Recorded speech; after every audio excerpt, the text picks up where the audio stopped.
హన్షిత, పూర్విత. హన్షిత, పూర్విత ఇద్దరూ చాలా మంచి స్నేహితులు. వాళ్ళిద్దరూ ఎప్పుడూ కొత్త విషయాలు కనుగొనడానికి ఇష్టపడతారు. ఒకరోజు వాళ్ళు తమ ఇంటి వెనుక ఉన్న పాత తోటలో ఆడుకుంటున్నారు. తోటలో ఒక పెద్ద పాత చెట్టు ఉంది. ఆ చెట్టు మొదలులో ఒక చిన్న మెరిసే తలుపు కనిపించింది. అది ఎప్పుడూ అక్కడ లేదు. అది ఏమిటి? పూర్విత గుసగుసలాడింది. హన్షిత ధైర్యంగా తలుపు దగ్గరికి వెళ్లి దానిని నెమ్మదిగా తెరిచింది. తలుపు తెరుచుకోగానే ఒక అద్భుతమైన ప్రకాశవంతమైన కాంతి బయటికి వచ్చింది. లోపల ఒక మాయా ప్రపంచం ఉంది. వాళ్ళు లోపలికి అడుగుపెట్టారు. అక్కడ పువ్వులు రంగురంగుల కాంతులతో మెరుస్తున్నాయి. పక్షులు మధురంగా పాడుతున్నాయి.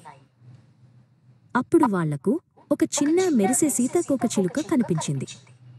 అది వాళ్ల చుట్టూ ఎగురుతూ వాళ్లను ఒక రహస్య ప్రదేశానికి దారి చూపించింది.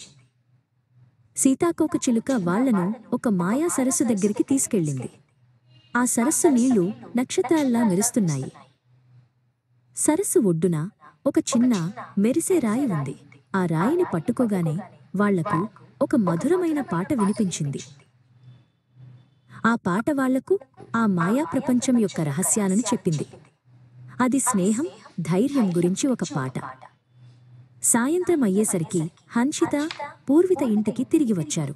వాళ్ళు ఆ మాయా ప్రపంచం గురించి ఎవరికీ చెప్పలేదు. కానీ వాళ్ల మనసుల్లో ఆ అద్భుతమైన జ్ఞాపకాలు ఎప్పటికీ నిలిచిపోయాయి.